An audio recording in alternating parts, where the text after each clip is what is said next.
Lynn Heath. Eric Peterson. Bill Schnauber. Gary Israel. Alex Zarchin. Brian Davidson. Okay.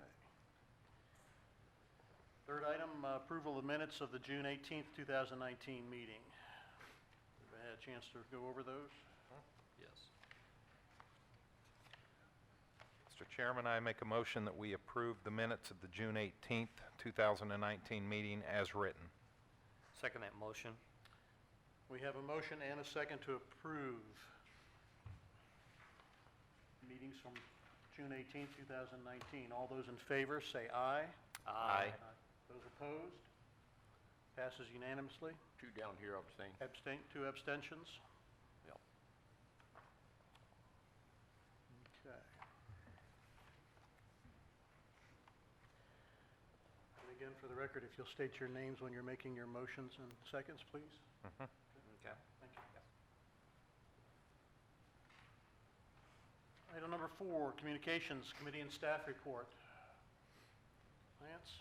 Nothing to report this evening. Okay.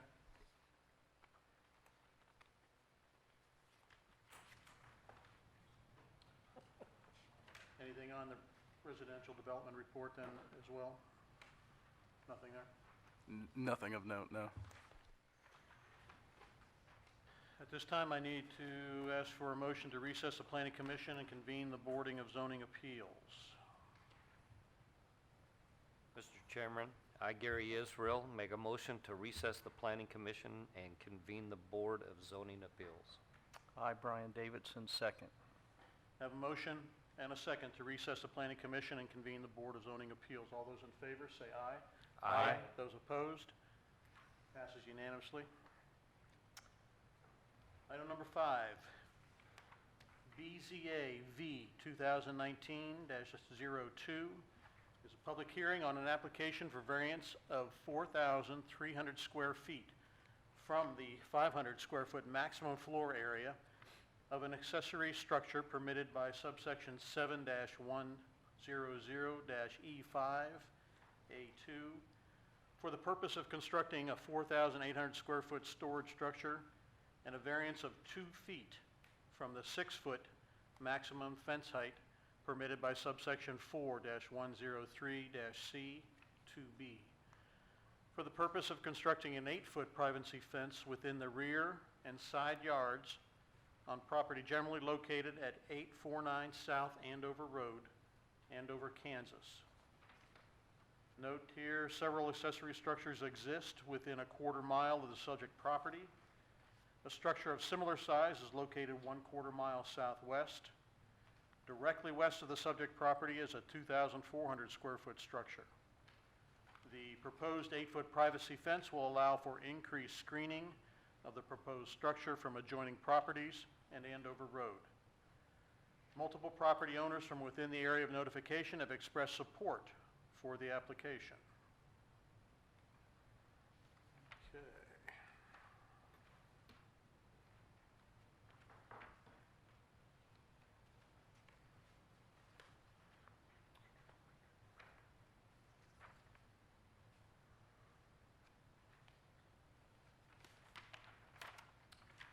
There's some ground rules I need to go over before we start with the applicant and administration. We'd like to welcome everyone interested in this hearing and lay out a few of the ground rules. It is important that you present any facts or views that you have as evidence at this hearing so that findings can be made for the decision of this board. In order to grant a variance, 5 specific written findings of fact must all be met according to the state statutes and the city zoning regulations. This board is authorized by state statutes to make a decision appealable only to district court and not to the governing body. After our zoning administrator provides us with some information, I will call upon the applicant, and then we will hear from other interested parties. Once all have been heard, the applicant will have an opportunity for final comments. The board will close the hearing to further public comments and will then consider their decision, during which time they may direct questions to the applicant, the public, or staff.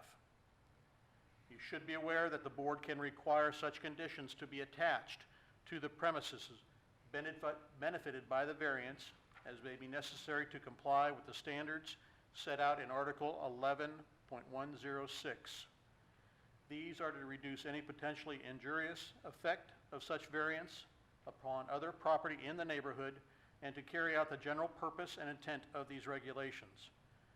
Failure to comply with any of the conditions attached to a zoning permit for a variance shall constitute a violation of the regulations.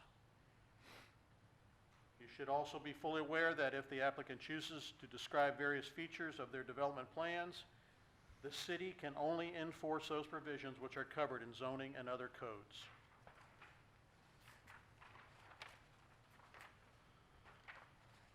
Anyone wishing to speak must be recognized by the chairperson and give their name and address. Please use the podium and speak clearly so that your comments can be recorded for inclusion into our minutes. Before we proceed with the hearing, I'll ask the board if any of them intend to disqualify themselves from participating in this case because they or a relative own property in the area for notification or have conflicts of interest. Anyone here?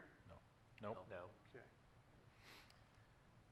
Official notice for this hearing was published in the Butler County Times-Gazette on June 22nd, 2019, and notices were mailed to the applicant and 13 real property owners of record in the area of notification on June 18th, 2019. The record shows that at least 20 days have elapsed between the publication and mailing dates and the hearing date. Unless there is evidence to the contrary from anyone present, I will declare that proper notification has been given. Although we do not encourage such communications, I will ask the board if any of them have received any ex parte verbal or written communications prior to this hearing, which they would like to share. No. No. No. Okay. Lance, your turn. So as you guys can see from the aerial map that's in front of you, the scale's kind of hard to discern from just that map, but the applicant proper, the subject property is approximately 1 1/3 acre. So as the applied for, with the applied for allowance for the accessory structure, 4,800 square feet, that combined with the principal structure would put that total lot at about 12.5% lot coverage, which is still significantly below the maximum allowable lot coverage of 30%. Additionally, what you can't quite see from an aerial shot is, and I can show you, and the applicant will more than likely show you the proposed location, but it's on that north portion of the subject property outlined in red, is fairly effectively screened with some fairly thick trees from Andover Road. In addition to kind of the natural screening, the applicant, as you guys see, has also applied for a variance to allow for an 8-foot fence. Zoning regulations allow for up to a 6-foot fence. So with that, I'll gladly welcome you guys to ask any questions of the applicant.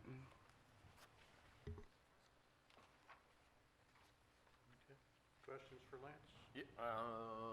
No, I got applicant, I got one. Okay. Do we have any restrictions on height or guidance or stuff like that? Yeah, the bulk regulations for that zoning district require that, or set forth a maximum structure height of 35 feet. Counting the tip, that's the tip of the roof. Yep, can't go higher than 35 feet. Still pretty high. Okay. I have a question for Lance. You said what percentage of the land will be covered? 14? So if approved as applied for, it'll be 12.6%.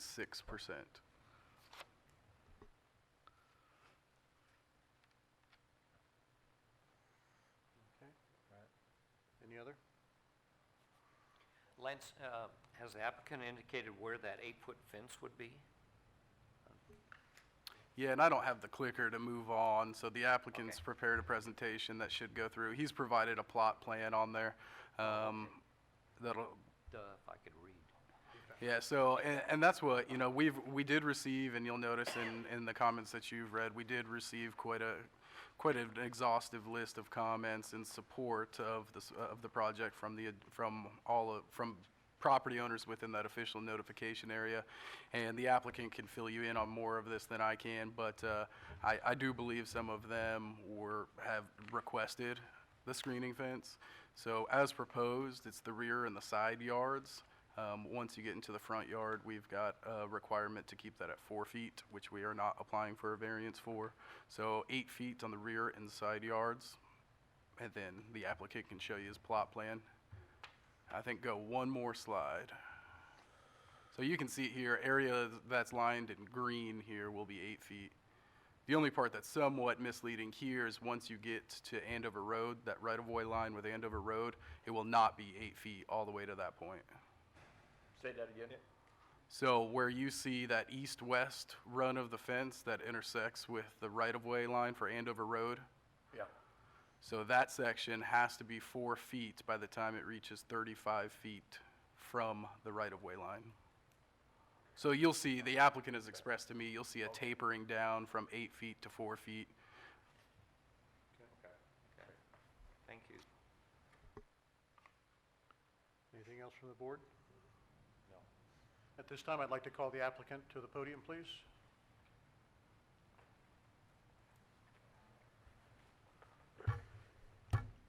Evening. Good evening. Chase White, 849 South Andover Road.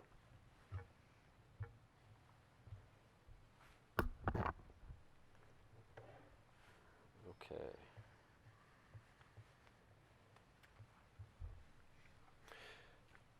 Would you like to see the rest of the slides or hear what I have prepared for this first?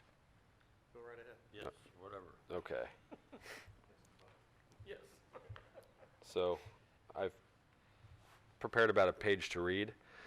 Hello all, I'm committed to listen and consider all my neighbors and hear their concerns as well as understand what it takes to be a better part of my community. I aim to be regarded as a respectable and productive member of the community. The fact that I've already vastly improved the visual feel of South Andover Road speaks volumes for the thought and planning which has already been implemented in the improvement of my property. I take the pride of curb appeal in my community seriously, and I'd like to use my huge lit up angel as the Christmas decoration as a testament to that. On a side note, I've offered to mow my neighbor's yard whose mower broke at no cost to them because it's the neighborly thing to do. It improves curb appeal. And the purpose of the proposed building will be primarily for storage and have a place to tinker. Additionally, maybe in the future one day, it could be a man cave to retreat to when I need to. Many people store their trailers, campers, boats, mowers, and toys out of sight in these accessory structures, and everyone that I've spoken to about building an accessory structure has said the same thing. Build it bigger than you think because you'll fill it up faster than you think. The point is, I'd prefer not to go through the expense and time of a construction process and not have the building adequate for my needs by the end of the second year.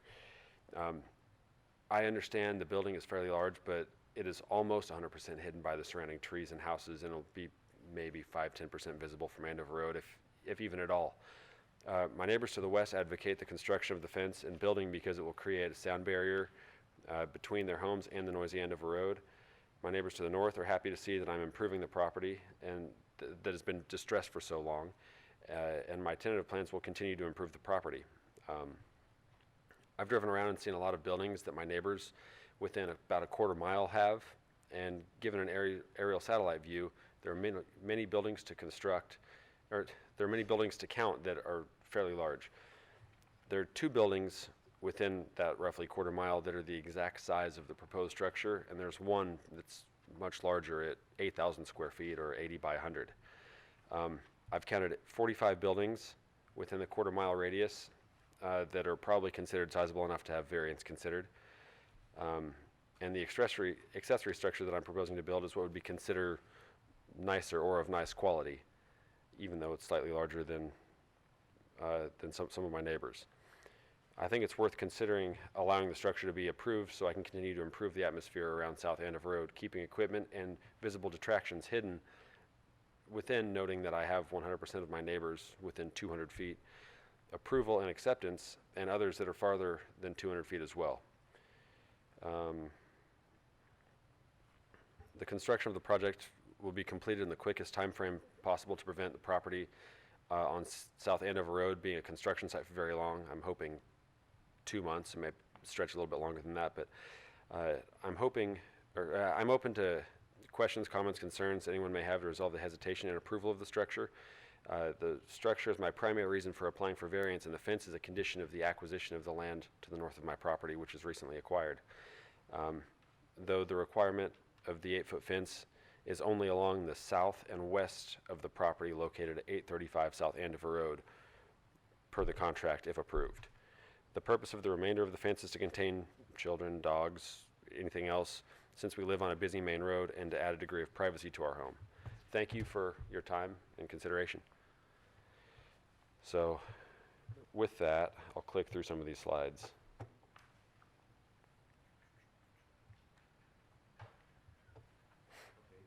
And just push the center button to click. Arrows, oh, okay, gotcha. So the fence, you can see the 835 just to the north of the outline property. The seller sold the back portion of their land to me and requested specifically that there's an 8-foot fence along the new border property, which is the south of 835 and the west of 835. So they would like to see an 8-foot fence there. They said that they would settle for maybe a 7, but they would prefer an 8. So that hopefully answers the fence question. What sides of that? So of 835, of the property just to the north of the highlighted property, the small square. That's a little square? Yep. Okay. So the little square to the east that has the 835 number on it, Yeah. they wanted an 8-foot fence on the south of them and on the west of them. Okay. And so I've got the Now, how far out will that fence go? the fence will go, as Lance mentioned, it was within 35 feet of, is it Andover Road? Okay, within 35 feet of Andover Road. Then a 4-foot fence will begin, is that what it is? Or is it 25 feet Andover Road, 4-foot fence? Whatever's within regulation there. And then it will be a gradual linear angle. It won't step up. It'll be a nice clean transition to the height of whatever size is approved. Hopefully 8-foot fence between the properties. I was just checking to make sure you knew all this stuff. Yes. I've tried to do my homework.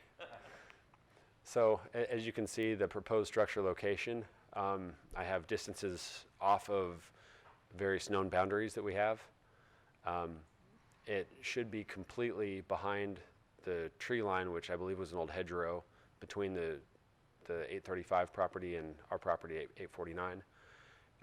And it's advocated by my neighbors, especially in that location, because it adds a degree of noise cancellation from Andover Road to everybody to the west of me. So the fence, you can see, I wasn't able to make the house as detailed as I wanted to, but there's about a 38-foot stretch of fence to the south of the house that borders my neighbor's wall. It's a 6.5 or 7-foot concrete wall just to the south of me. And so it would go up to his wall. He specifically asked me not to have a fence tower over his wall, so he asked for the same gradual step for at least 10 feet bordering his wall, which is agreed to, on both the east and the west fence that would be bordering him. And then I think that's probably all there is to say there. Well, wait a minute, the guy, you're talking about the guy at 901? Yes, yes.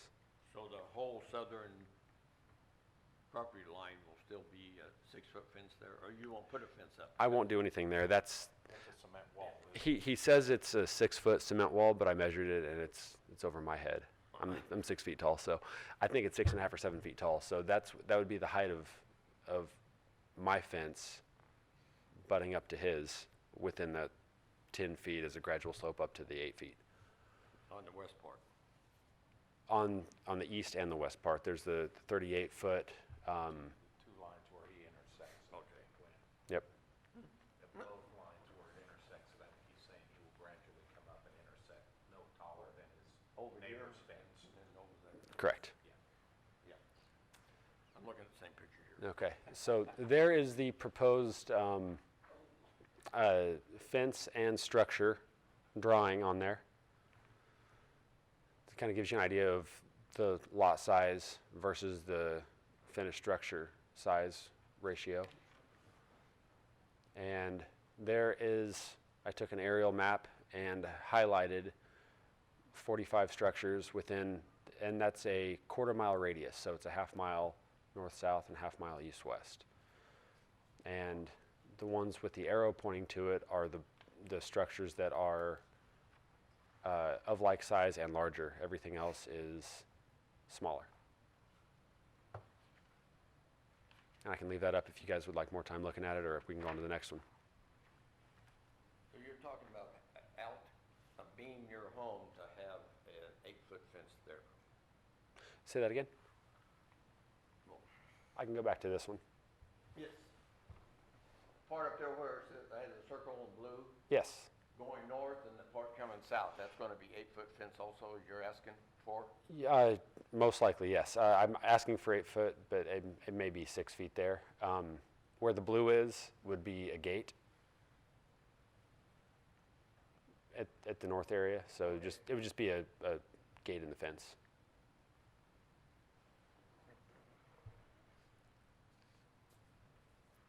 I think that's all we have. And then Questions from the board for the applicant? I have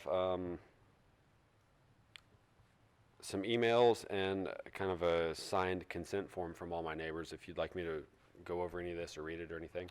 We have those already. Okay, perfect. Thank you. Chase, I got a question for you. Yes. So, you're gonna have any other doors, overhead doors to get in this building? Which side will the doors be on?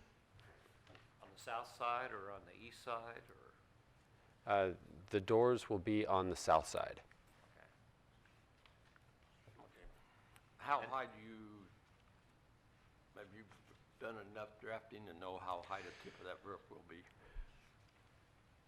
I don't think it will exceed, No, I don't want it to, that's what I'm asking. right, I don't think it'll exceed 19 or 20 feet at the absolute Oh, peak. okay, I thought you were gonna say the 35. No, it won't get anywhere near the 35. I'm not trying to build a like Trump Tower down there or anything. That's what I was, yeah. So, I'm looking at either a 16 or an 18-foot sidewall on that. So with that, if it's like a 212 pitch, it would probably be, over the course of 60 feet, I could do some quick math, but there's Steve can figure that out, right? 20 or maybe 21 feet high. No, that'd be more. You're talking about, you said 16-foot walls? 16 or 18-foot sidewalls. Holy cow. And then the peak from there. Yeah, I know. The structures to my immediate west have 16-foot sidewalls, and the ones that are to the southwest are, I think they're 18 on those larger buildings. Well, that one was built before they got annexed into the Yes. city, so that's, don't apply to this very well. Right. What kind of road or access are you going to put from the front of the house to the actual storage unit? So on that, I already have, you can't see it very well on this one, but you can see just to the north of where the house location, there's already concrete there. I called Lance to see, as soon as we bought the place, what the restrictions were on any of the concrete flat work, and he said that was basically open. So we already have concrete going halfway back there, and I would continue it probably another, I don't know, 60 feet. So you plan on making an actual concrete drive all the way from the front of the house to the back then? Yes. Okay. Yes, and I'm currently working with Westar and Cox as well. There's an aerial line on the property line dividing 849 and 835. That is Cox, and then from the corner of the property all the way back is Westar, and they have agreed to bury their lines if I run the conduit for them, so I'm currently in that process. So it looks like, is there still a chain link fence at the back of 835? There is, Is that going to be removed and replaced with the 8-foot fence then? yes. That's your proposal then? And there's also a chain link fence along the south of 835 as well, which will also be removed and replaced.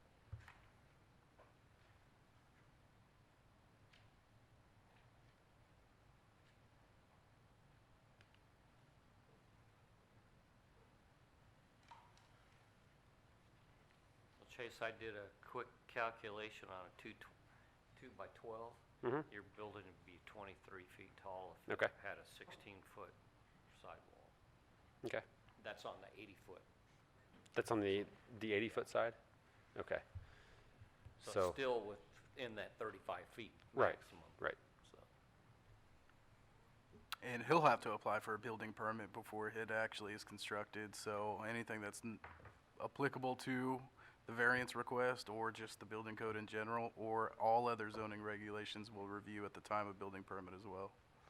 Well, the reason why I asked, I don't want, we don't want, that tall a building in areas of 35 feet, I'm getting that. We've had this restriction before, and we've restricted them down like 25 or something like that, and that's why I brought it up. And, because we don't want them that tall.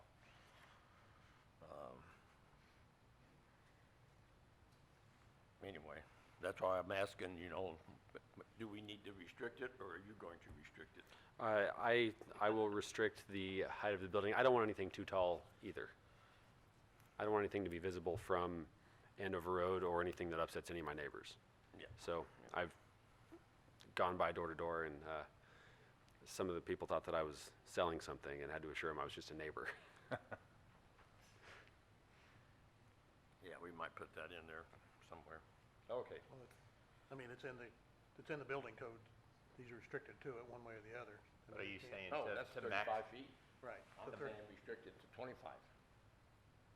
Oh, well, We don't want it to 35. I understand. Will there be an additional hearing for the building code, or is that something that's separate or No different than hearing, this? you just make application with the building Okay, so then department. upon the application, that can be amended as needed be, or the height can be restricted as needed? So the Board of Zoning Appeals, you guys have the ability to attach a condition to modify and approve. So if you wanted to place a more restrictive condition upon your approval to limit the height, you guys, that is the board's prerogative. Well, that's kind of what I was asking him about, so we could meet his requirements and ours, and so it doesn't turn around and he go back and do something else.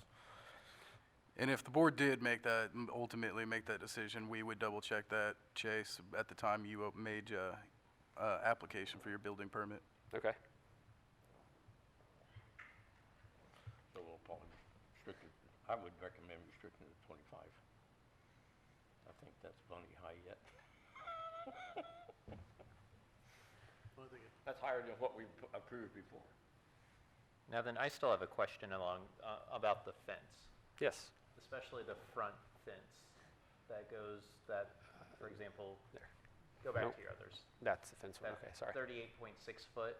Yes. That's how long it is. Right. That's that line right there. Because, I mean, do we know what the distance is from the road is at that point? From the front of the house line? It's 136 feet on that north part of the fence. Okay. It's on the south side of, so it's probably 75 feet. Okay.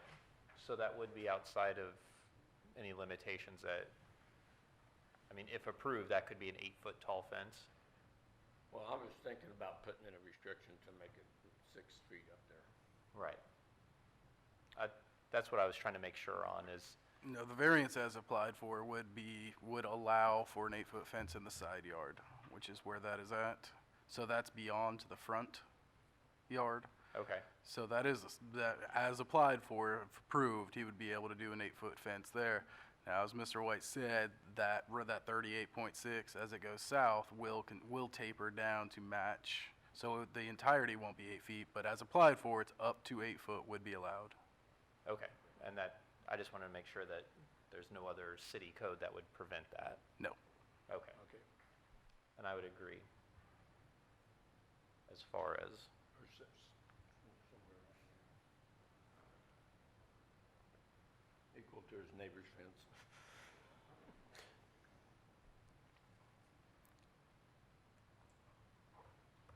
And that's, Question for Lance. Any concern about drainage or rain runoff off of that size of a building? You know, it hasn't had anything there. Now we're putting a big slab and gonna have runoff on there. Any concerns about drainage? Not currently. I mean, we haven't, I know that I would definitely defer to the city engineer when it comes to drainage concerns, but as of now, no. So is that an old fella here?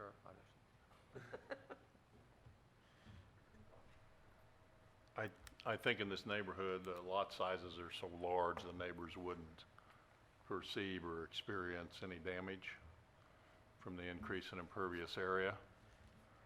I would also say that within the building code, we have some slopes and elevations, and we tend to watch that to make sure the building gets set up high enough and drains away. And I would offer that as a And that- consideration. That'd be the building, part of the building permit then? Yes. Okay. I do have a question regarding that.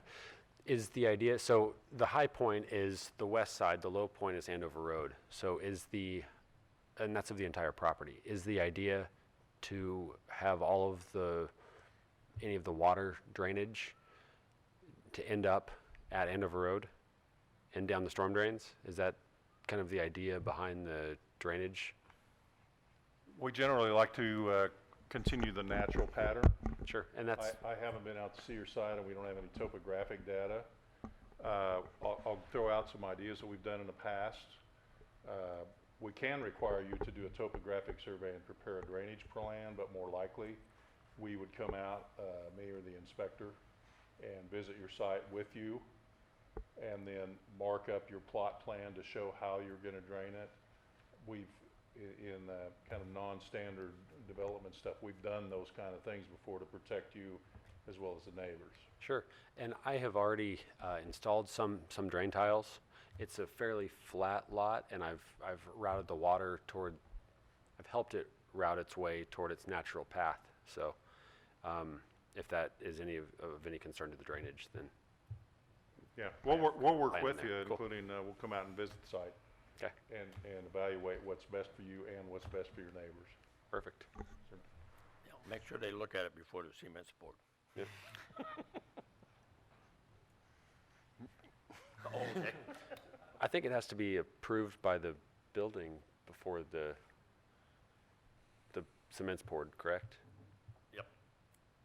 But then that's, Yep, okay, perfect, I'm the building official, and that would be approved through me, perfect. the building permit.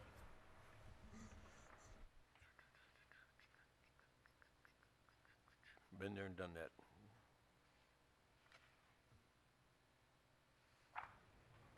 Anybody else? Well, Mr. Chairman, Lynn has brought up that he'd like to restrict the height of the building to 25 feet. Do we want to have any discussion about that? You know, so that if it is in a motion, we're all agreed. I have no problems with that. We have to still go through the, Sure, I understand that. Yeah.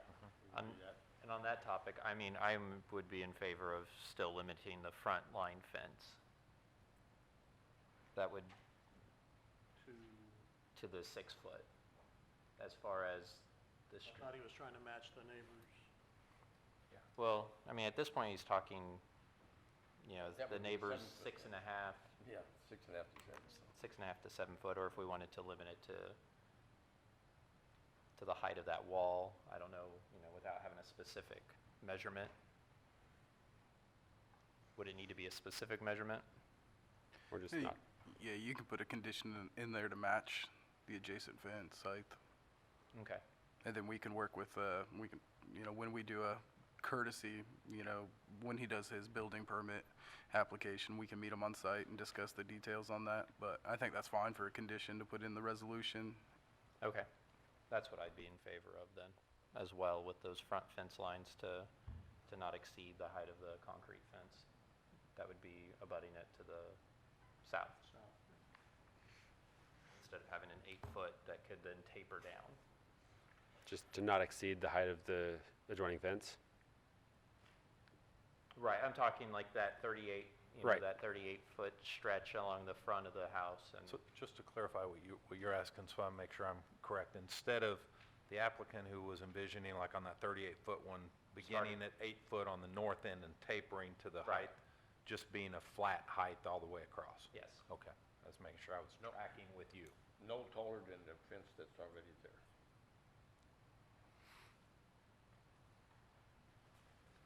Then how about the fence on the west side where it butts up to the south neighbor? That's where he's It's- gonna gradually get cut up and up to the, I, but I don't have a problem with that. I mean, I don't have an issue, I mean, being that far back and other screening and, but just looking, you know, across the way, you have, you know, the fencing and just to keep things, Uniform? yeah. Sure. I can agree to that. So on there, you can kind of see the house size as a perspective and the driveway width and the width of Andover Road is a perspective. So it's about 75 feet back there, but that's something that's definitely agreeable. Is to just not exceed the height of the adjoining fence. Gotta make the city look good. Absolutely. I want to be a part of that.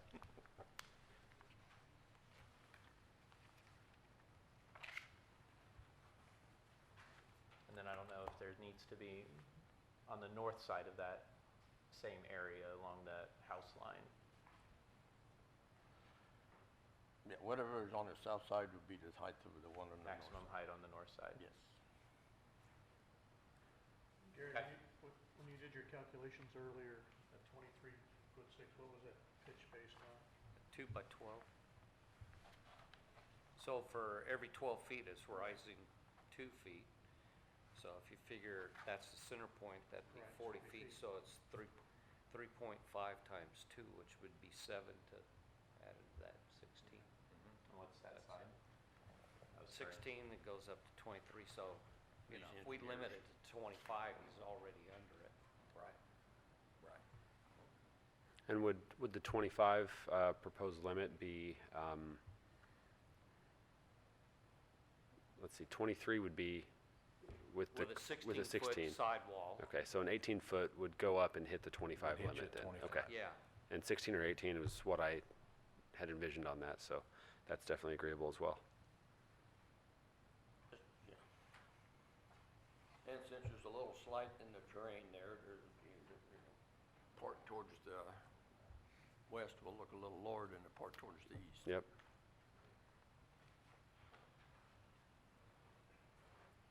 We definitely want the water on the west to drain away from your building. Yep.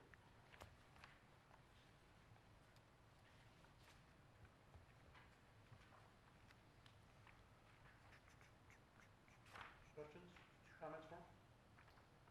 I think we picked on him enough. Okay. I do have one more question, I'm just popped in. So the property at 835, you bought it from the owner. Is the owner the occupant of that property? No, the owner's daughter is the occupant.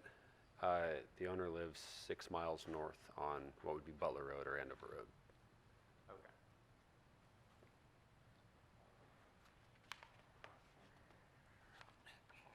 And they, the wife of, I'll just use names, Myrna, is, I guess, the grandmother of the children that live there, and she specifically requested an 8-foot fence to go along from about where the blue dot is, west, and then from that corner all the way north, as a condition of the sale of the property, Don't have a pending approval.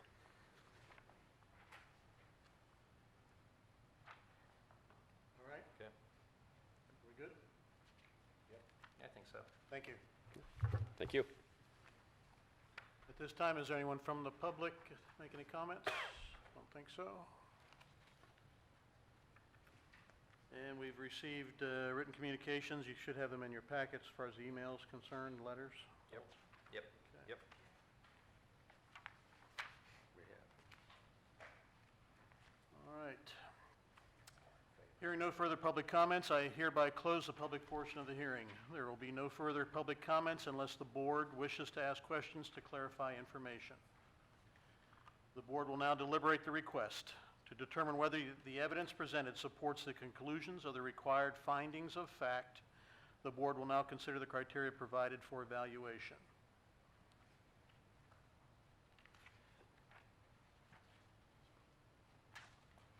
Mr. Chairman, would you like me to read the findings of fact? Please. Number one, the physical surrounding shape or typography of the property would result in a practical difficulty as distinguished from a mere inconvenience for the owner, leasee, or occupant. The staff has said, the subject lot is 1.34 acres, which provides a substantial amount of square footage for structures while remaining below the zoning district's maximum allowable lot coverage limit of 30%. Additionally, the large lot size allows for adequate separation from existing and proposed structures to adjoining property and public streets. Would concur on that? Yeah, concur. Number two, granting the variance will result in material detriment or injury to other property or improvements in the neighborhood. Staff has commented, no detriment and/or injury to other property or improvements is anticipated. Multiple property owners in the area of notification have submitted support for the applicant as presented. Concur. Would concur. Number three, granting the variance will result in an inadequate supply of light or air to adjacent property, substantially increased traffic congestion, increased fire risk, or substantially diminished property value in the neighborhood. Staff has commented, the subject lot is 1.34 acres, which provides a substantial amount of square footage for structures while remaining below the zoning district's maximum allowable lot coverage limit of 30%. Additionally, the large lot allows for adequate separation from existing and proposed structures to adjoining properties and public streets. No additional traffic is expected as the intended use is personal storage. Concur. Would concur. Number four, the request for a variance is not based exclusively on a desire of the owner, leasee, occupant, or applicant to make more money out of the property. Staff has commented, the applicant has declared the intended use to be personal storage as an accessory residential use. The proposed fence has been requested by adjoining properties. Concur. Concur. And number five, oh, that's it. No, yeah. Double print. Oh, there is a five. Yeah. The requested variance will not be opposed to the general spirit and intent of these zoning regulations. Staff has commented, the intent, Wait a minute. Hold on. those are, yeah, What sorry. are these? You got in, yeah, we've done those four, now we're going to a different Okay, area. Now it's a different set. Yeah, so you guys have went through the first four, 1 through 4. So those are conditions that you guys can debate in making your decision regarding the variance application. On the next page, 1 through 5, each one of those 5 have to be met in order for you guys to have the ability to grant a variance. Okay. All right.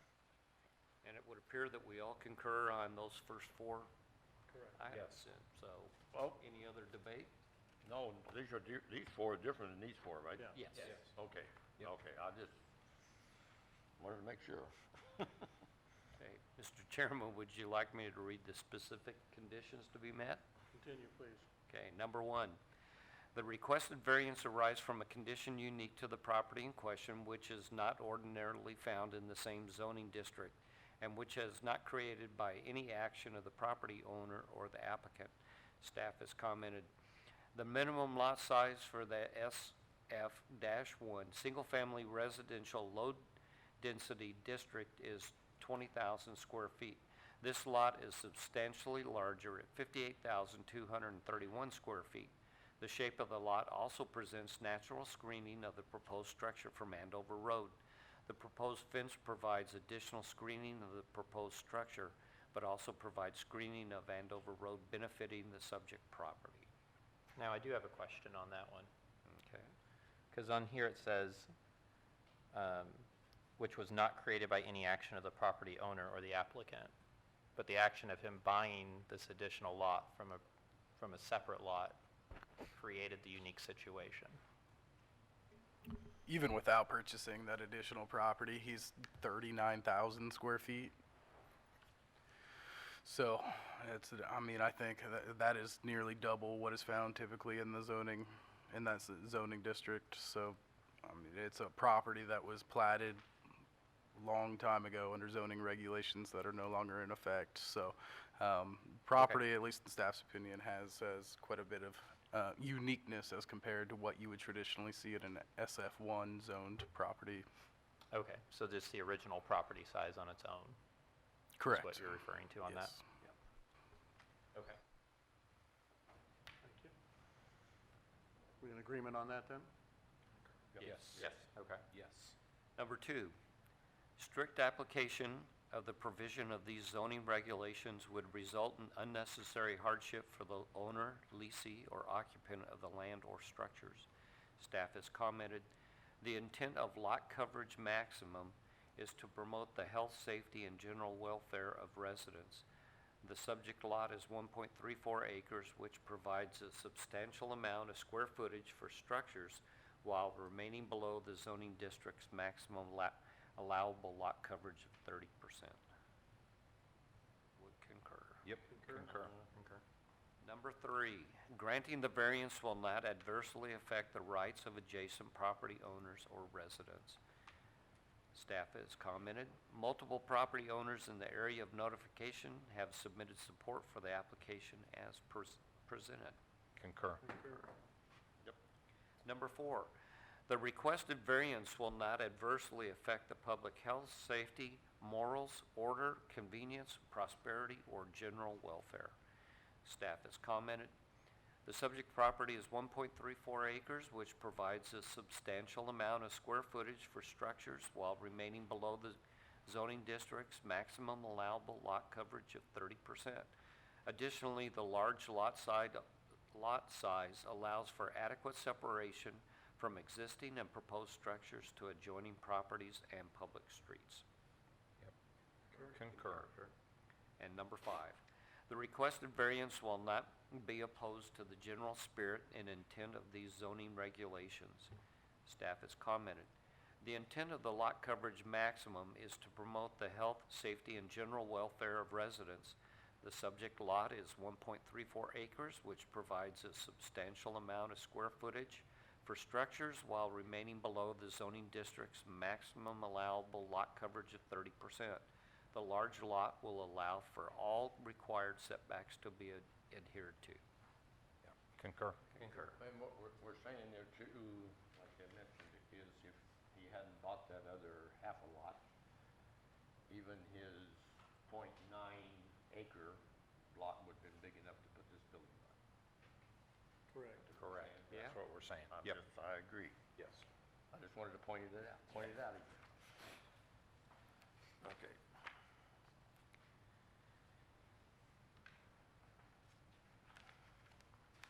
Okay. At this time, we need to have a motion to approve, modify, and approve, or disapprove, or to table. We better get all our quacks in a row.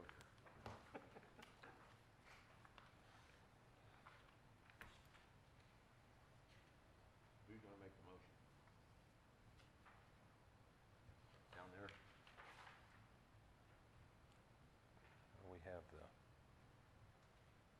height and then the two, Maximum height, both the structure and the and the two north-south fences. Same height as the stone fence, those two. Correct.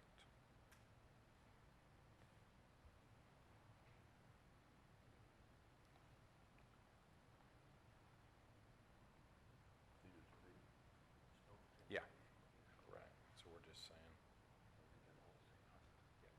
marry up to that.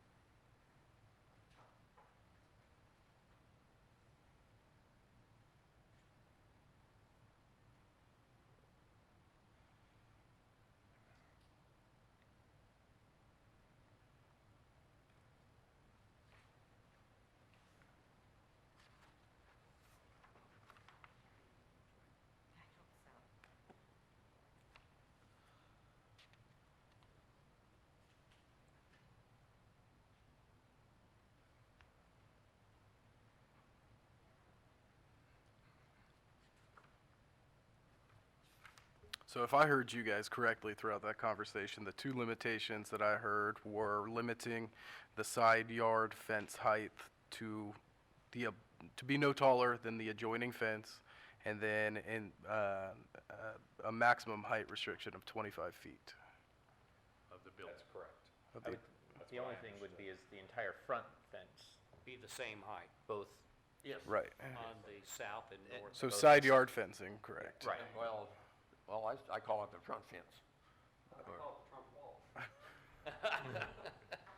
Yes, you're saying the same thing. Right. Let's see.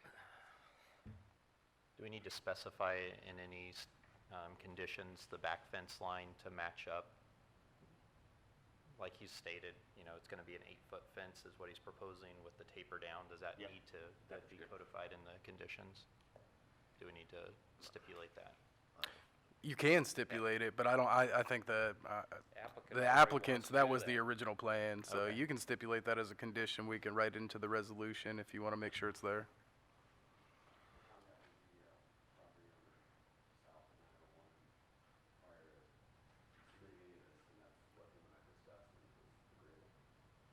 Right. He wants to make it look nice, so that's how he's gonna do it, and I agree. Mr. Chairman, I, Gary Israel, would like to make a motion. Having considered the evidence at the hearing and determined that the findings of facts have been found to exist that support all 5 conditions set out in subsection 11-106,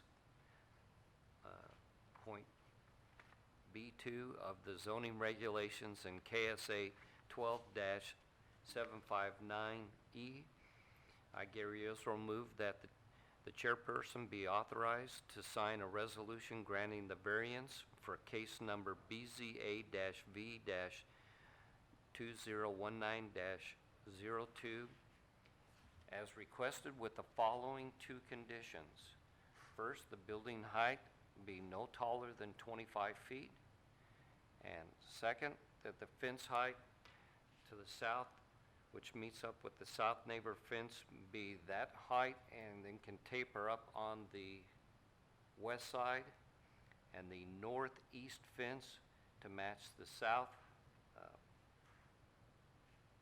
the northeast fence and the southeast fence to match the same height to the existing wall of the south neighbor. The front fence adjacent to the home. Yeah. We have a motion to Said it well. approve with the attached conditions. I, Alex Zarchin, would like to second that motion. We have a motion and a second to approve with the attached conditions. All those in favor, say aye. Aye. Those opposed? Motion passes unanimously. Thank you and good luck. Thank you. Closing remarks. A resolution will be prepared and made available to the applicant as soon as reasonably possible, but no later than August 30th, 2019. If anyone is aggrieved by this decision, a further appeal can be made to the district court to determine its reasonableness within 30 days after the resolution is signed and filed with the zoning administrator. Again, thank you.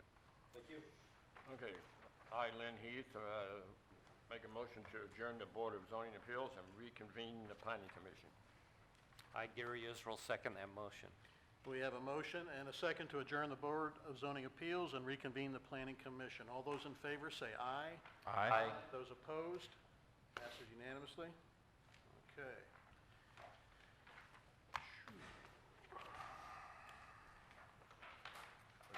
We got one old guy out there in the audience yet, so. Not him, this one. All right, item number 6. Final Plan Unit Development Plan. This is the review of the Heritage First Final Plan Unit Development Plan located at the southwest corner of South Yorktown Parkway and East Douglas Avenue, Andover, Kansas. The substantive change included on this revised submittal are the alleys in Parcel 2 being dedicated as public right-of-way as opposed to being located within private reserves. Staff is working with the applicant on a lot grading plan and revised drainage report. Both will be reviewed by staff before acceptance of the final plan by the governing body. Revisions required after review by the subdivision committee have been reviewed and approved by staff. As submitted, the plan is in compliance with the subdivision regulations and conforms with the approved PUD district and preliminary PUD plan.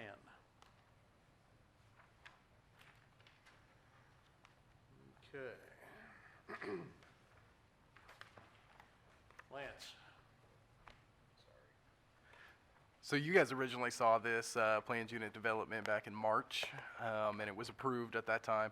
Subsequent conversations after approval before it went to the city council for them to accept the dedications on that plat resulted in both the applicant and the city, thinking it best that we go ahead and make the alleys that are in parcel 2, so the west portion of this plan, to actually dedicate those to the public instead of locating those in private reserves, primarily due to in order to publicly finance those alleyways. So that is the major change on this plan.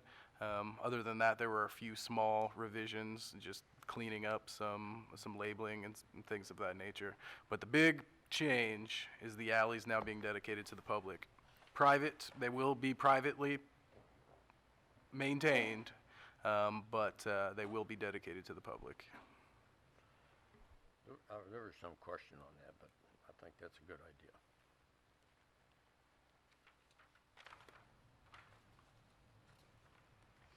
Okay, any questions from Lance or staff?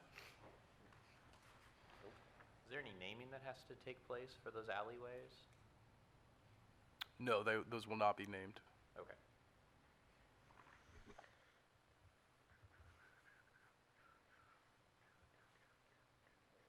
Anything else? No. Nope. Do we need to bring the applicant up at this time? That is up to you guys, so. Which one is it? So Mr. Gish from MKC is here, if you guys do have any questions If you have for any him. questions. No, I don't know. We've drilled him and grilled him. We agree. Okay, then. Looking for a motion.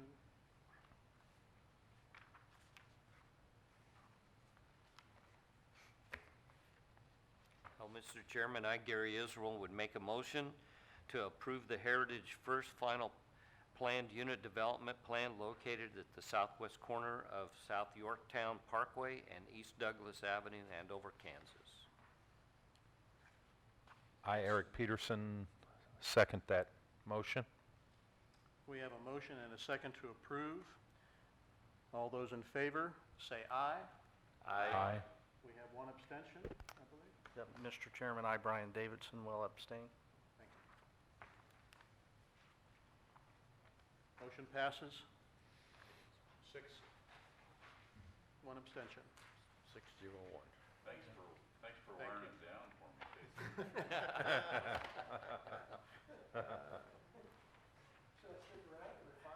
I could use your luck.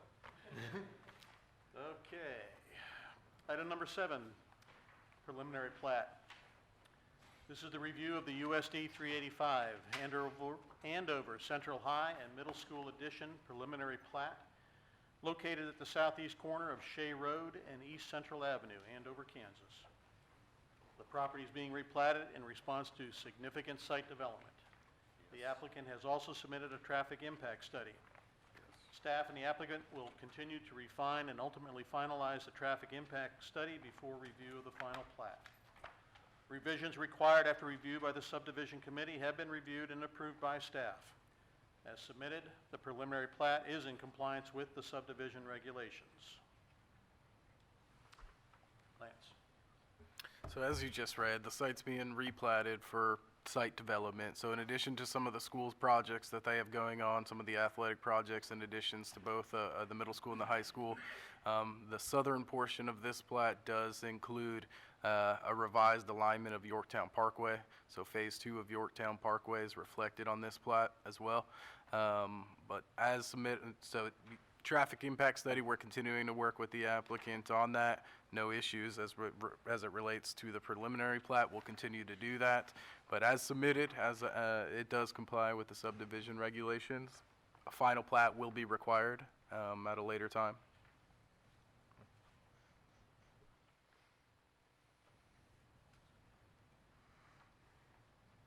Questions for Lance or staff? No. No. Drove by there, see that. Questions for the applicant? Very good. Looking for a motion, please. Mr. Chairman, I, Eric Peterson, make a motion that we approve the preliminary plat of the review of USD 385, the Andover Central High School and Middle School addition, the preliminary plat located at the southeast corner of Shea Road and East Central Avenue in Andover, Kansas. I, Aye, Brian Glenn. Davidson. will Okay, go ahead. second. Go ahead. I, Brian Davidson, will second that motion. We have a motion and a second to approve the preliminary plat on USD 385, Andover Central High and Middle School Addition, preliminary plat located at the southeast corner of Shea Road and East Central Andover, Kansas. All those in favor say aye. Aye. Those opposed? Passes unanimously. Item number 8, preliminary plat. Review of the USD 385 Andover High and Middle School Addition preliminary plat located at the northeast corner of North Andover Road and West Allison Street, Andover, Kansas. The property is being platted in response to significant site development. The applicant has also submitted a traffic impact study. Staff and the applicant will continue to refine and ultimately finalize the traffic impact study before review of the final plat. Revisions required after review by the subdivision committee have been reviewed and approved by staff. As submitted, the preliminary plat is in compliance with the subdivision regulations. Lance. As with the Central Campus, this is a preliminary plat, so a final plat will be required in the near future. The traffic impact study is still being reviewed in collaboration with the applicant, but we're confident that any sort of revisions to that traffic study, we have taken all of those possibilities into account on this preliminary. So as submitted, it's in compliance with the subdivision regulations. Thank you. Questions? No. Okay, then I won't ask the applicant to approach the podium. Looking for a motion, please. I'll make a motion. I, Alex Zarchin, make a motion that we approve the Andover High and Middle School Addition preliminary plat located at the northeast corner of North Andover Road and West Allison Street, Andover, Kansas. Aye, Glenn Heath, seconded. We have a motion and a second to approve the Andover High Middle School and Middle School Addition preliminary plat located at northeast corner of North Andover Road and West Allison Street, Andover, Kansas. All those in favor say aye. Aye. Those opposed? Passes unanimously. Thank you.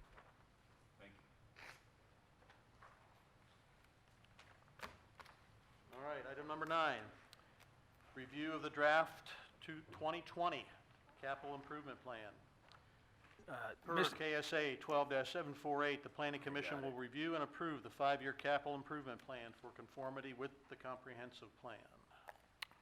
You said it exactly, is you have to approve this as part of the statutes that authorize a comprehensive plan. So we go through this annually with you, and hopefully at the end of this presentation, you'll make a motion to adopt this.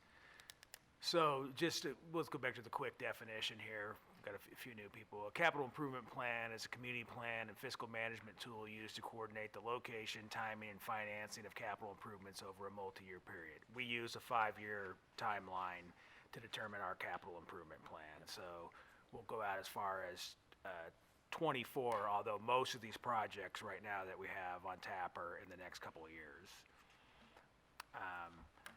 Just as a reminder, we're developing a 4-lane parkway between US 54 400 to Central Avenue. which, as you can see, is currently under construction. You just have been approving plans for a zero lot line subdivision next to Douglas Avenue that'll include alleyways, gaining access to those homes. The city is helping develop water, sewer, storm drainage, and some backage roads in the area.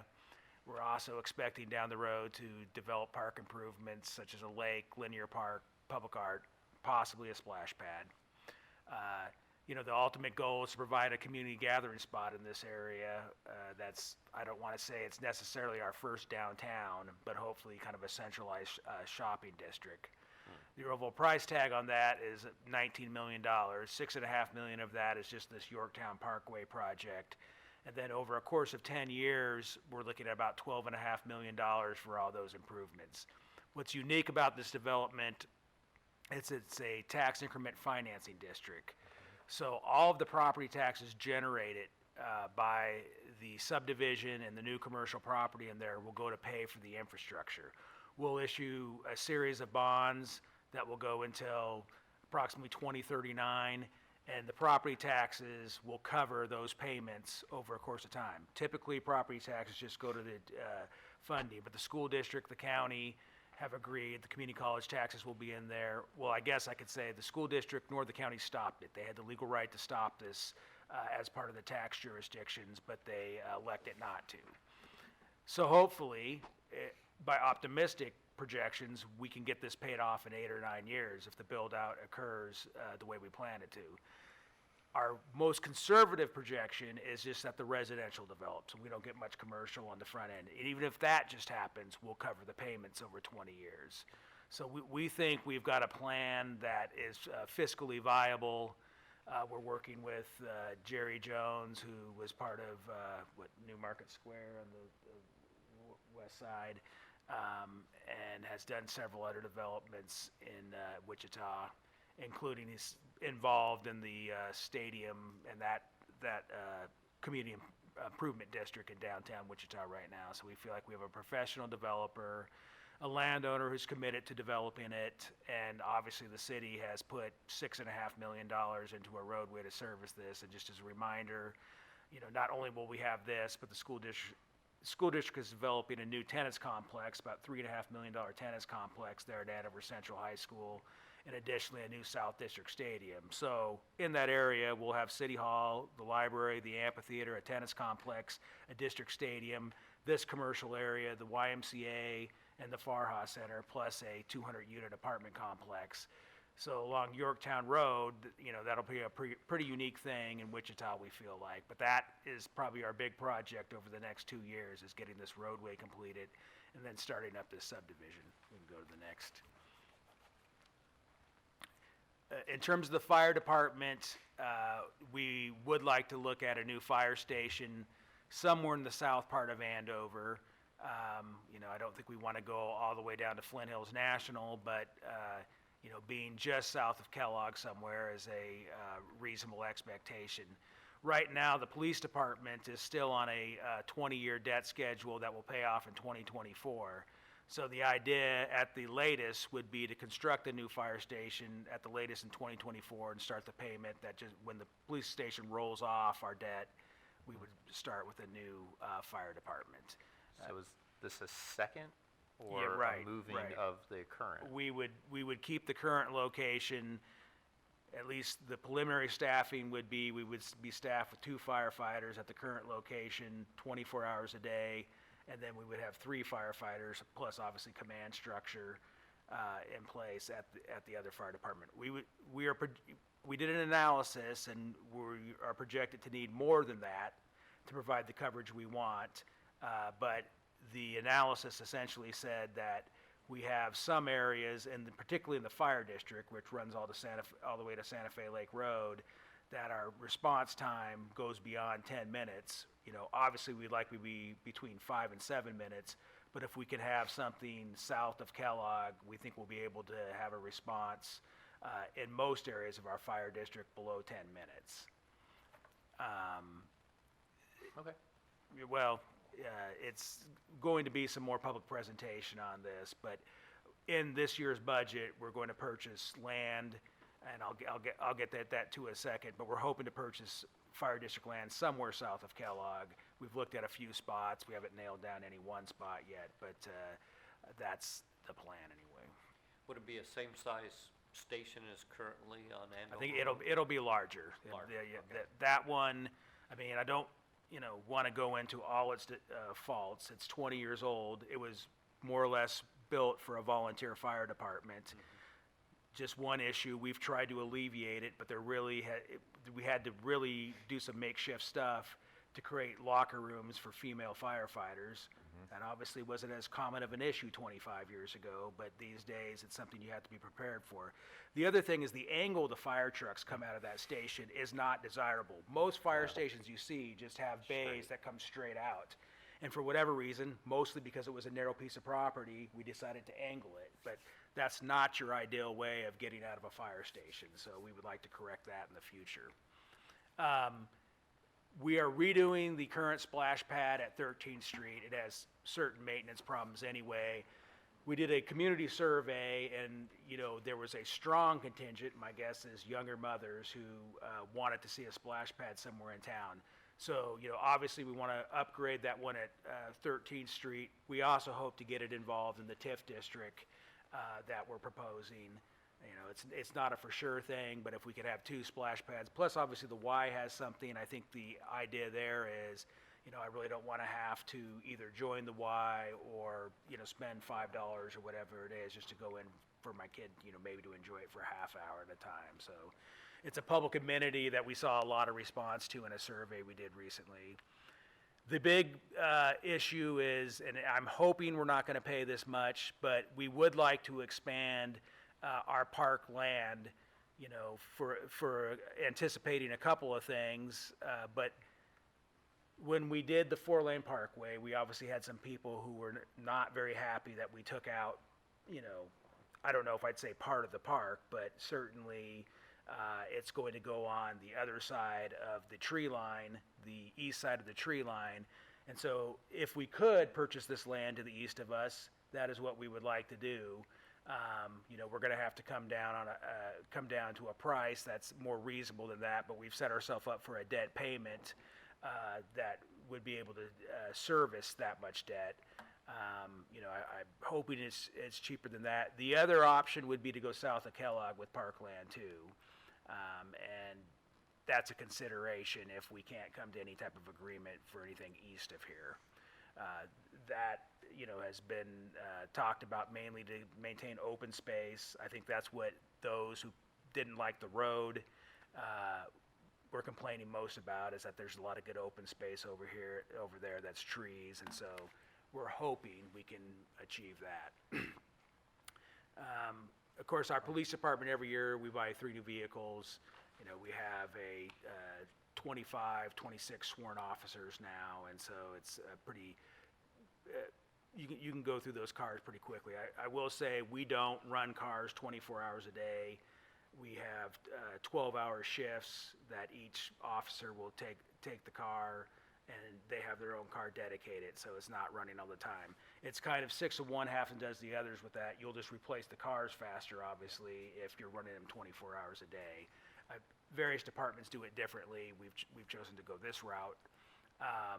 The police station, I would like to believe that we wouldn't have needed a new roof before it was 20 years old, but the fact of the matter is we have some warranty on that, but we still think that's going to cost us about $100,000. And that's a major expenditure next year. Just what I was talking about, we pay about $260,000 a year still for that police station. Originally issued the debt in 2004. I think it's been good for the most part. It's had a few flaws in it, namely the roof has been one of them. Like to see the HVAC do a little bit better than it has. We've had to spend some money on that too, but overall, it was needed at the time, and we're going to get it paid off in 5 years. The wastewater department, I would defer to this city engineer to kind of talk a little bit about. He's looking at me about the purpose of the centrifuge process. Essentially, it's Sludge removal, but right. I don't know details. Right. It's another maybe more efficient way to inject it into the soil. the whole goal with our wastewater plant is that's going to be a $15 to $20 million expenditure if and when we have to expand it. And we're trying to just prolong the life of this plant that was built in 1995. We're saving money, we're nearly up to $10 million, but eventually we would like to we probably won't be able to pay cash totally for it. We'll probably have to issue some debt on it, but we would like not to raise sewer rates substantially when we have to go build this. Most communities have seen a doubling of sewer rates. I think Rose Hill, when they built theirs in 2007, saw their sewer rates go from like $35 per household to like $70. And then you have a water bill on top of that, so that's pretty substantial. And we might have to go up, $5 or something like that, but we don't want to go up another $30. That tends to be a negative commentary on your community overall if you have such high water and sewer bills. So- Mark, if there is an expansion, or would it be an expansion or new location for wastewater? We'll be in the same location. We might have to start all over again. We're hoping not, but that's a possibility. It really depends on what the EPA and KDHE standards continue to be. We discharge into what's considered a low-flow stream by environmental standards, and the criteria for what you can discharge into that gets stronger and stronger. The other thing is, because we're a relatively affluent community, the expectation of us is higher. That's just the way it works.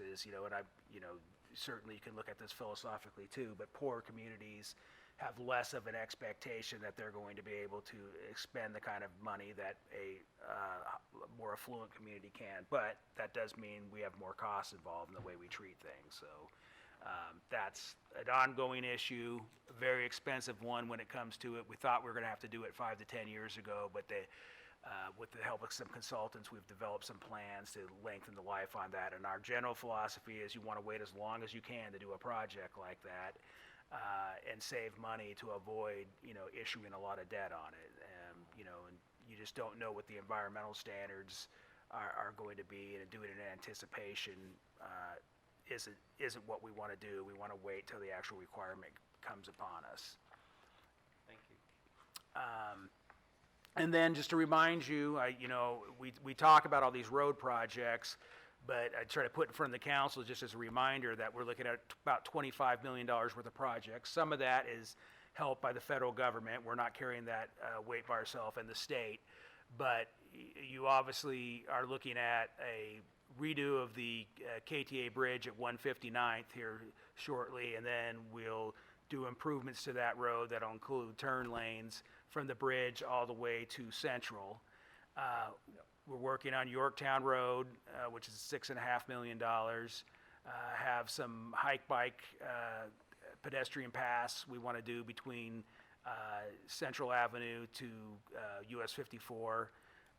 In front of the high school, everybody who drives down there knows that that's pretty much congested when school is getting in and out. And we're wanting to do some major improvements. Hopefully we can get through some funding through the Wichita Area Metropolitan Planning Organization.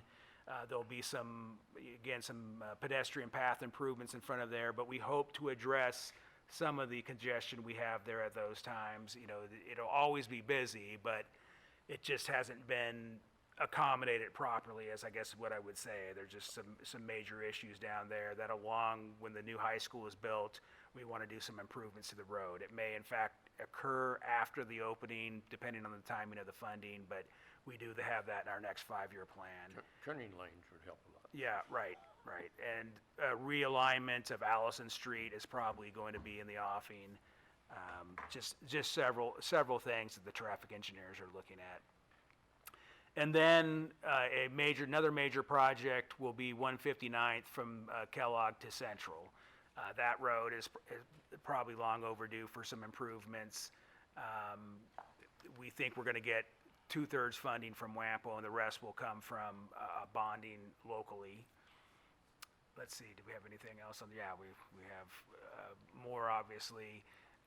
We have that pedestrian crossing we've been talking about for some time over Kellogg. It's in WAMPO's program over the next 5 years. 2022, or I think 2021, engineering is actually going to start, and we hope we start construction in 2022. those have been a little bit more, I don't want to, well, controversial, I guess is the word, is, people who think highway money should go for highways, but, safety in terms of pedestrian crossing over Kellogg and linking the YMCA and this new area is a large issue in this community, and we'll continue to lobby to make sure those funds stay in there, because we think it's important for our own pedestrian traffic and for the safety of that area. And then in 2022, we'll start engineering on the KTA Bridge on Prairie Creek Road. That ultimately is about a $3.5 million project. And then the one I haven't figured out how we're going to pay for is the Andover Road east of the KTA toll booth. That's a major project at $12 million. I mean, WAMPO will help pay for a significant amount, but even, a third of that much money is a lot to figure out, and we're going to have to come to some conclusions.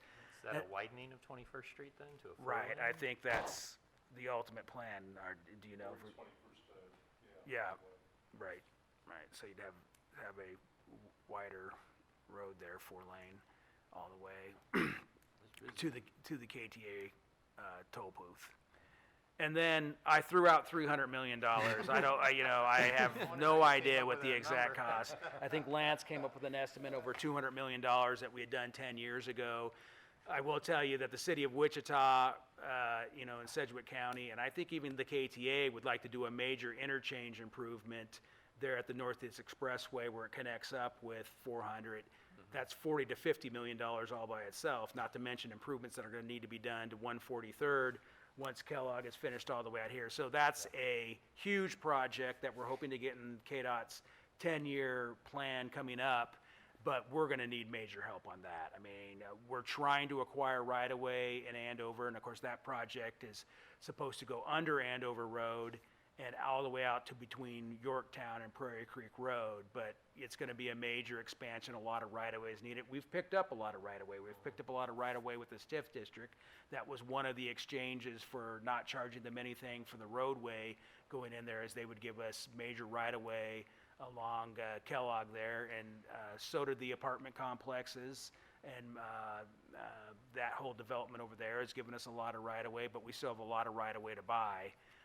And not to mention what's going to need to be done on the Sedgwick County side of the road. So that's a huge project. Just acquiring right-of-way for expansion is going to be a challenge in itself. But we certainly have the support of the city of Wichita, Sedgwick County, and Butler County. I think that the numbers, the traffic flow, it makes it as big of a project as anything that's going to happen in this area over the next 10 years. I mean, there's several other projects have been discussed, but in terms of actual sheer traffic volume, I think we have the best case for that funding. Again, it's just going to be a matter of whether we can get into this next 10-year plan or we have to wait another 10 years, which I really hope we don't wind up doing, because I think it's a project economic development-wise and just in terms of safety that really is needed. So that's kind of the big stuff. Was there anything else after that? Question on Yorktown, how schedule-wise on that thing? So we think we're going to have the first leg of it done before school opens or after the rain. Are we still that optimistic? I don't know. Yeah. The rains were unusual. Yeah. Right. That was the schedule. I, haven't had an update here recently, but, we wanted to have that Douglas intersection completed before school started. And I think they're still driving to do that, but we've got to have the weather cooperate over the next month to get it done.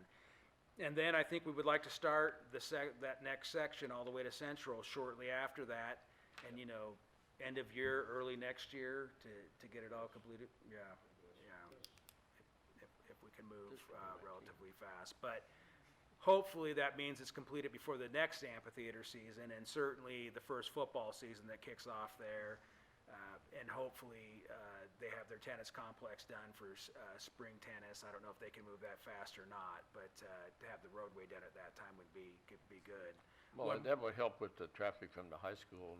Right, all kinds of absolutely. I things. mean, it's going to alleviate some traffic on Andover Road, obviously. I mean, it's got a lot of upside to it, but it's, a little bit of a complicated project in terms of some of the alignment we had to do, and there were major, mitigation issues with the Corps of Engineer, wetlands issues, and that type of thing that had to be addressed. I think we're to a conclusion on that. I haven't heard if that we got final approval on that, but I think we're close. But it did delay the project significantly, so. I just have a question then on, with the Kellogg expansion, I mean, how's the pedestrian crossing, gonna be planned into what could be happening then on Kellogg? That's a good question, and, the plans have tried to accommodate for that. I think the location is trying to accommodate for that as well. We moved it from close to the intersection of Andover Road and Kellogg further to the east to be more in compliance with what the plans look like. If you could start the engineering on it and, factor in the pedestrian crossing while you're doing the engineering for the expansion, that would be good. I agree, it would be a waste of money to put it up and then have to, as the part of the $300 million project, turn around and spend $3 million again. Okay. But that is something that's being considered in the planning for it. Yeah, you don't want to build it and then have to tear it Right, down when right. the road goes. And then rebuild something. The other thing that's really small in the overall scheme of things is, we've buried the power lines on Andover Road between Kellogg and 13th Street. We would like to do the same thing involved in this project, is take down the power lines. That was once something in the comprehensive plan. And generally, KDOT's cooperative with doing that. It's just, when stuff starts to get cut, stuff like that, that's considered a little bit more aesthetic, even though I think it has some value in terms of storm, Yeah. and that type Wear of and tear. thing. But Along there. that's something we would also be hoping for in terms of improving aesthetics. Mark, you said this plan is a 5-year look ahead, but is it reviewed annually, did you say? Right, Yeah. we try to update it yearly. New projects are always coming on board, and things are changed in terms of timing and that type of thing. Really, the Kellogg corridor is not within a 5-year time horizon, but I wanted to keep it in there so everybody understands that that's gonna be a major project that hopefully within the next 10 years, that we're trying to acquire right of way for anyway over, we do it the next 5 years and Coordinate beyond. with, Okay, thanks, Mark, very well. Thank you, guys. No. So, can we Need a get it? motion here, gentlemen, thank you. ladies? Is it a motion or, Yeah, motion Yeah, to adopt to from what adopt. Mark was saying. Well, Mr. Chairman, I, Gary Israel, would like to make a motion to adopt the draft 2020 capital improvement plan. We have a motion. I, Eric Peterson, second that motion. We have a motion and a second to adopt the draft 2020 capital improvement plan, Andover, Kansas. All those in favor, say aye. Aye. Opposed? Passes unanimously. And if Thank you. anybody wants to hear more numbers, we're having our public budget hearing on July 30th, Tuesday at 7 o'clock. It's pretty exciting. We usually get no comments, but you're welcome to come comment if you would like to. Thank you. Thank you. Yeah. No, it was kind of interesting to hear the list, though. yeah, I it was well found it done. interesting. Long term. Right. Well, I have to tell you, Mark, since I retired, I'm looking for a way to get from my house to the YMCA on a bicycle, and there is no way of doing that. see, now we gotta look at cutting down all those nice trees. Yeah. But I do have, but I don't know what choices you got. Unless they put it all on. It'll pass. Yeah. I've done that before. I've crossed at Andover and Kellogg before, and that's dangerous. And even still, Yorktown, if you're able to come down Yorktown Parkway, navigate your way over to Central and come down Yorktown Parkway, you'll be able to go straight across there, but still, that's 55, 60, something like that, that you have to make sure that everybody's paying attention and light changes and all that stuff. Oh, yeah. In a very wide, long intersection to cross. Bright orange. Okay, brings us to item number 10, member items, anything? All right, Lynn, he's making a motion to adjourn. We have a motion. I, Gary Israel, second that motion. We have a motion and a second to adjourn this evening's meeting, July July 16, 2019. Planning Commission, Board of Zoning Appeals. All those in favor say aye. Aye. Those opposed? Passes unanimously.